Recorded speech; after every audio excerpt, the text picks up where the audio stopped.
First of all, welcome everyone. I want to thank everyone for coming. This is phenomenal. Originally, I crafted up a really nice speech. And I thought about it. And I thought, you know what? I just need to come up here and speak from the heart, you know, and say what I feel, and just forget the speech. Nice.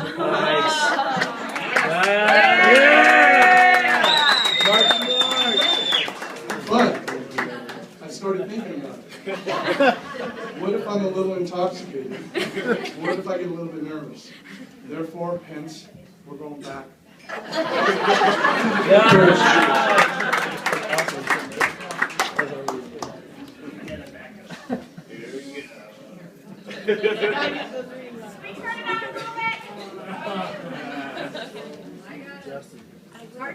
And before I get started, I've been accused of being a little intimidating sometimes to people, especially Brittany's former boyfriends and things like that.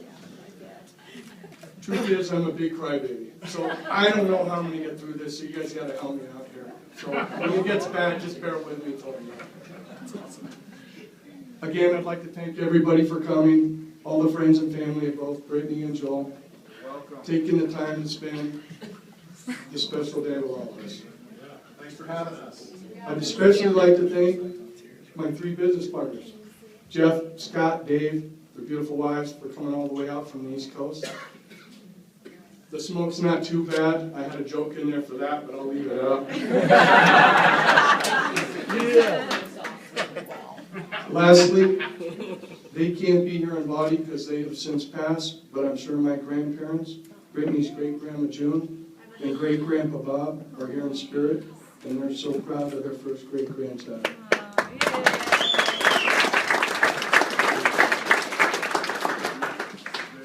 Before I talk about how I met Joel, I want to tell you about my first meeting with Brittany.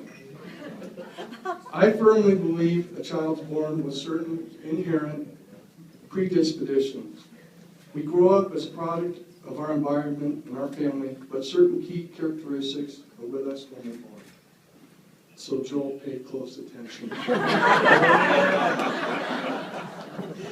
The day she was born was truly one of the defining moments of my life.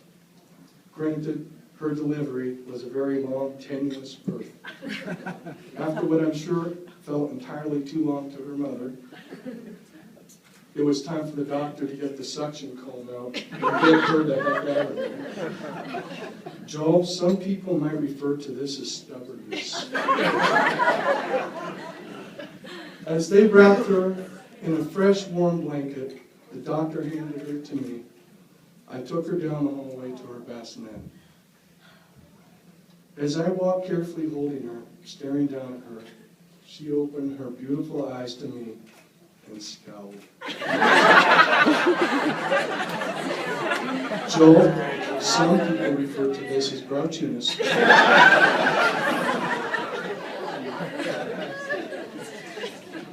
When Brittany was around 3, she liked to use color markers and draw beautiful pictures. Unbeknownst to me and her mother, she liked to draw beautiful pictures on the wood furniture. When confronted, she seemed to be able to justify all of it. Joel, some people might refer to this as a little bit bossy.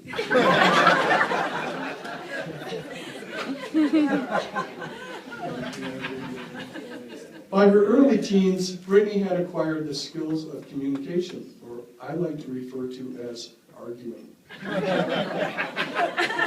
No matter how hard I tried, inevitably, at the end of the discussion, I would walk away going, I don't know how she did it, but I think she did it, and I gave in again. Joel, let's just chalk this up to a big negotiation. Now, I'd like to give you some words that describe the person that Brittany has become, that were too shown at an early age.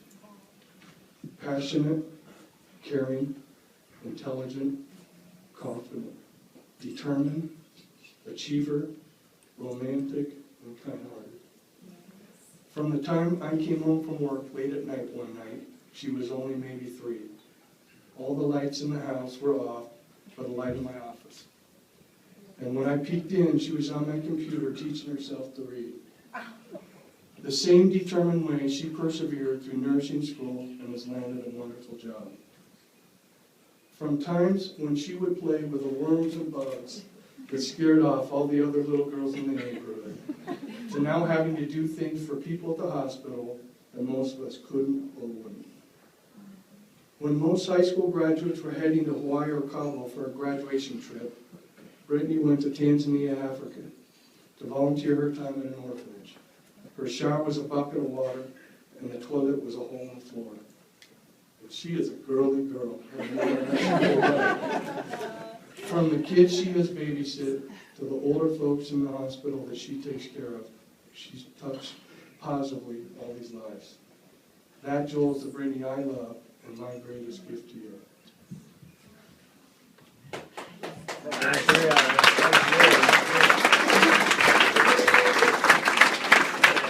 Not much more, folks. I'm going to get through this.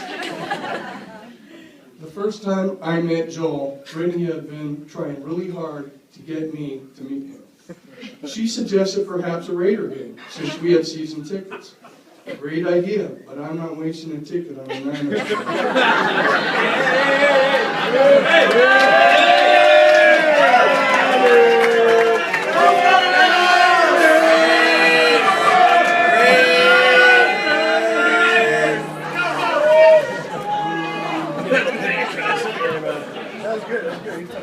She suggested dinner somewhere. Sounded like a good idea, except how are her and I going to get caught up on things when some guy's sitting between us? With her perseverance, she finally got me to meet with them at my favorite watering hole for a cold libation. As I sat at the bar, sipping my double IPA, in walks my beautiful daughter with Justin Bieber?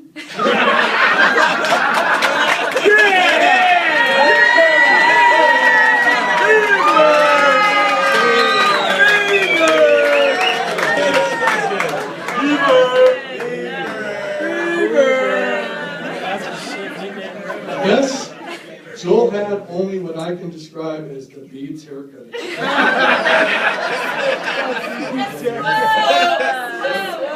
Now, he seemed to be a nice enough guy, and those of you that are close to Joel know how energetic and hyper he is. I think he was so nervous to meet me, when he spoke, it pretty much sounded like a buzzsaw. That's all I heard. After they left, I got a text from Britt asking me what I thought.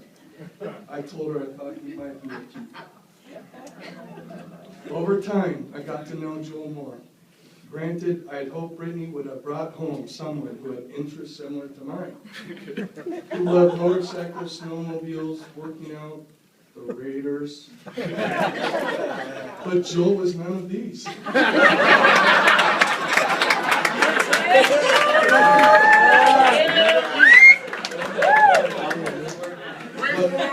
What I found from Joel is he is a lot more than that. He loves his family.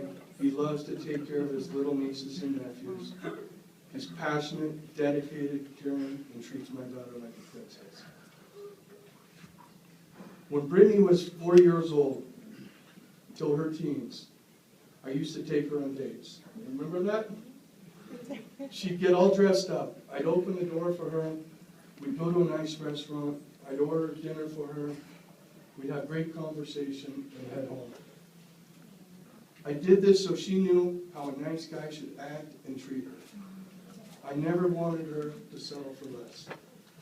Granted, I raised the bar high. There were plenty along the way that didn't make it. But I really believe Brittany has met the person she is supposed to be with. Lastly, I want to say I really respect Joel for asking me for Brittany's hand in marriage. That showed me a lot of character and respect. Granted, it started off a little on the wrong foot. I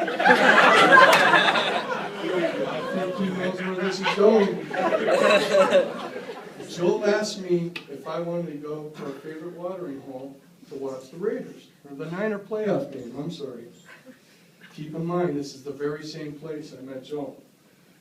He and the Raiders were, well, the Raiders. I said, sure, let's go watch the Niners.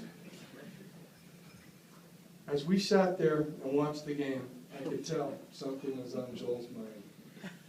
He seemed rather quiet and distant. Not quite the buzzsaw.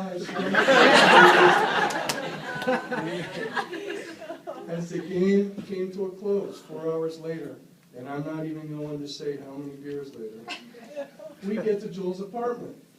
As he gets out of the car, he leans in and blurts out as he's standing there, "I want to marry your daughter. Thanks for a great evening."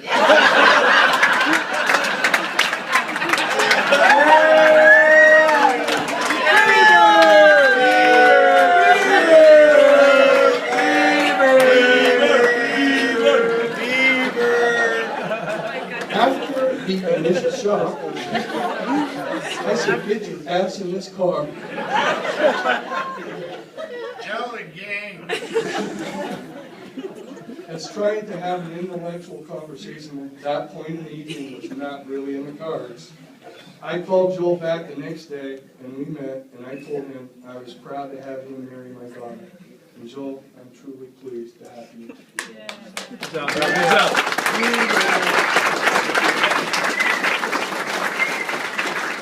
In closing,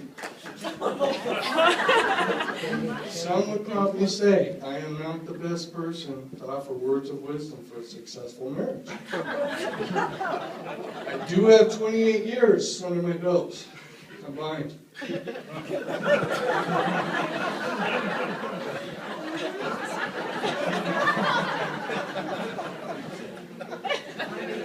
All humor aside, marriage is a really long journey. After the cake's been eaten, the champagne's drinking, the gifts open, it will be just the two of you. Stand beside each other, help each other, care for each other, give your best for each other, love each other. Ladies and gentlemen, raise your glass to the new Mr. and Mrs. Johnson. Yeah.